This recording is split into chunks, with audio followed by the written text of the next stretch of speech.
Sa Senate Committee hearing ng Local Government, Electoral Reforms at People's Participation and Finance sa Senate Bill No. 1587 na nagre-reset sa first regular election sa Bangsamoro Autonomous Region and Muslim Mindanao, inilatag ng mga Member of Parliament ang kanilang paninindigan sa usapin.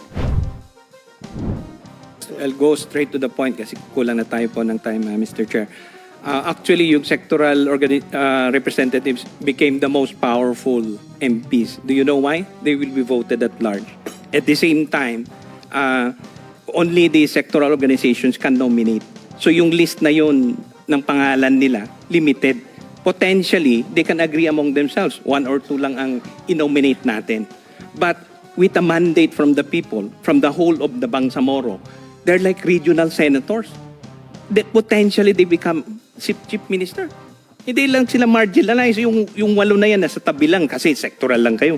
Sasabihin ngayon ng MP na yun, ng sectoral, ako binoto ko na buong Bangsamoro, buong electorate ng BARM. So regional senator ang dating niya. Depende sa kung magaling yung kanilang MP na pinili. So na-empowered po ang sectoral representative. This is the genius of the bill of Senator Loren Legarda. So, pag na-adapt natin yan sa mga LGUs, ganun din po. Siga na po ang sectoral representatives. As one of the deputy speakers of the Bangsamoro Parliament, I would like to express my support to this bill, House Bill, Senate Bill 1587. And just for information of the women in the Bangsamoro, under the amended Bangsamoro Electoral Code, women have greater chances of having seat in the parliament because we've adopted like a zipper approach, meaning for every 3 political party nominees, there should be 1 woman nominee. So it will ensure more chances of women getting seat in the Bangsamoro Parliament. So naging consistent tayo doon sa mandato ng organic law na yun lang ay exempt natin. Pangalawa ho ay wala hong deprivation doon sa representation by the concerned sector. Hindi ho pupunta dyan ang hindi kabahagi ng sektor na yun. Halimbawa ho, kami, we will not intrude into the sector of the non-Moro indigenous or the settlers. Sila rin po lang ang pwedeng iboto under BAA 88. Wala hong ibang pwedeng pumasok doon na sector na hindi kabahagi ng sector na yun. Ang check ho doon ay 2. Una, they need to belong to a sectoral organization. Second, that sectoral organization will be accredited by the appropriate office or ministry. So if you are non-Moro indigenous people, the MIPA will have to accredit you. Sila ho yung may hawak ng ministry na yun. So they'll know kung yung organization mo na nandun ka, ikaw yung ay kabahagi ka ng sector. So nandun pa rin yung check. Ang binago lang ho natin ay yung manner of election, ma'am. Kasi po, una, hindi ho tumpak doon sa Constitution. Ang pangalawa ho ay wala sa BOL. Pangatlo ho, ma'am, ay tedious yung process na ina-outline. Kasi 2 naman ho talaga yung check doon sa legitimacy ng sector. Una ho ay yung pool of candidates na panggagalingan nun. Kailangan kung sector ka lang. Pangalawa ho ay yung manner of electing it. I mean, sino ang pwedeng bumoto sa kanila? Yung pong sector na bahagi, wala ho tayong binago doon. Binago lang ho natin yung manner of election. At ang ginaya ho natin ay yung proposal ninyo, ma'am, na ang election na ay at large. Pero walang ibang mapipili na hindi kabahagi ng sector na yun. Pero magbo-vote na lahat. Kasi ho, yung unang in-outline na process, kinontrol natin yung sectoral selection at yung manner of voting. At masyadong complicated yung manner of voting. Ang kakailanganin ni COMELEC, if we do that, hindi tayo magkaka-election this year kasi ire-require natin si Commission on Elections na mag-register. In the registration ng mga botante, mamimili siya ng 3 sektor. Sasabihin niya, itong sector 1, 2, 3 ang sektor na bobotuhan ko. Now, pag nagawa mo na yon, you have that system, ita-translate mo pa yan doon sa precinct level mismo. Yung electoral board naman ang tuturuan mo na makikilala niya yung botanting yon at malalaman niya na ang pinili niyang sektor ay yung 3. Kasi ibibigay mo sa kanya yung balota. If we do that, manner of election, hindi ho tayo magkaka-election, ma'am. Kaya ho talagang ang ginawa natin, we simplified it. We've seen your proposal, yun ho ang ginaya namin. Para meron kang integrity doon sa sector na yon. Pero yung manner of I election mo don't ay... understand when you say, sir, my proposal. What do you mean? Yung proposal ho ninyo na nabasa namin doon sa... opo, kung paano yung sectoral representation sa... Opo, yun ho ang manner ng pagpili. You're here to represent the group.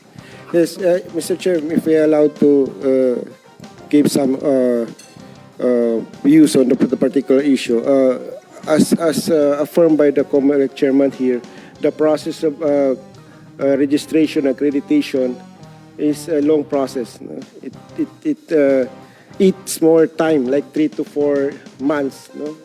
Even more for yung iba nga, Mr. Chair, umabot pa ng years. No? So, kung back to zero natin lahat, yung registration ng lahat ng sectoral organizations and political parties, ang agam-agam po ng UBJP and other political parties ay hindi po kukulangin po tayo ng oras doon sa process na yun. So, yun po ang aming nais po na ilagay po dito sa committee na ito, Mr. Chair, ay yung So, ang ganito. position din ng MILF and your party is that the sooner the better the elections? Yes, Mr. Chair. Earlier. But yung sana hindi yung revocation ng mga membership ng sector at saka yung political parties by the COMELEC, because as far as the legal requirements, no, I don't know, si Mr. kay Chairman ng COMELEC, ang registration, ang revocation and registration ng political parties, it's with a cost. And it's the COMELEC to decide kung yun ba ay na-violate yung cost na provided by law. No? And then just to also point out, I think kailangan lang din i-emphasize that the assemblies that has been mentioned is only for the first election, supposedly. Kasi sa next na election po ay direct voting na sa women, settler at saka sa youth. At ang boboto po ay base doon sa special registration of voters sana to determine the demographic. Kung ang isang lalaki ay hindi po, isang botante ay lalaki na hindi belong sa youth at hindi naman po siya settler at Muslim siya, hindi na siya makakaboto. So that's the idea doon sa original electoral code. Unfortunately, it's a bit difficult to implement. But then, Mr. Chair, just to also say na the COMELEC has in fact already issued the IRR for the original Bangsamoro Electoral Code. Yung una po. But of course, this is water under the bridge. Meron pong napasa. Gusto ko lang i-register na yung Parliament, nung pinasa ito ay nag-engage po sa healthy debate. Pinag-usapan po itong lahat. Unfortunately, of course, meron talagang mananaig na mga numbers at meron naman pong hindi. So maraming salamat. Thank you. Under the electoral code, there is a requirement for the special registration for sectoral voters. Because in the absence of a special registration, we will have no way of knowing who will be the voters for the settler. No, we have to determine who will be the voter for the women and who will be the voter for the ulama. So in this situation, absence the special registration, everyone, the 2.3 voters in the BARM will be able to vote for the women or all, yes, for all sectors. And so that is our fear, because if that is the case, then we dilute the concept of reserved seat because it will now be dictated by the majority. Add to this is the BARM. No? So national government, national Congress, COMELEC, and the BARM must forge a synchronized partnership to resolve the current electoral limbo plaguing the BARM. This collaboration is necessitated by a complex series of legal shifts, most notably the Supreme Court 2024 ruling that excluded the province of Sulu from the region and the subsequent invalidation of previous redistricting laws. Because these rulings fundamentally changed the region's composition, the original March 30, 2026 election date was declared operationally impossible by COMELEC just last month. Thus, the most critical pillar of this journey is the establishment of a clear legislative mandate through the official deadline or of a later date of this year, calls us reopen candidate filings and conduct of voter education. Number two, open the window for the 3-month preparatory period, which includes registration, convention, and MIPPE. Number three, ensure a peaceful and credible transition to a duly elected parliament. Perforce, without such a law, any proposed schedule remains purely speculative, leaving the regional government in a state of indefinite extension and depriving the electorate of a concrete date for democratic exercise. Mr. Chairman, in conclusion and in sum, the suspension of the March 2026 polls was a necessary pause, but it must be followed by a definitive and immediate move toward an election on September on a later date within this year. Any further delay threatens the constitutional principle of synchronization, wastes precious public resources, and illegally extends the tenure of an interim government beyond its statutory life.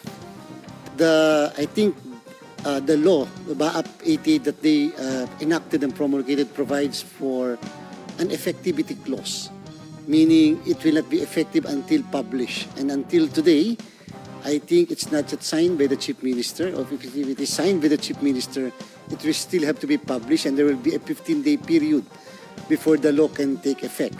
And that is the only time that the COMELEC can move and can act after the effectivity. Likewise, I think BAA 88, Your Honors, Mr. Chair, provides for that the COMELEC should come up with an IRR 30 days after the effectivity of the same. So only after the 30-day period can the COMELEC come up with an IRR, and then that's perhaps the only time after the IRR that we will open the filing of accreditation by new and even the old sectoral organizations and political parties.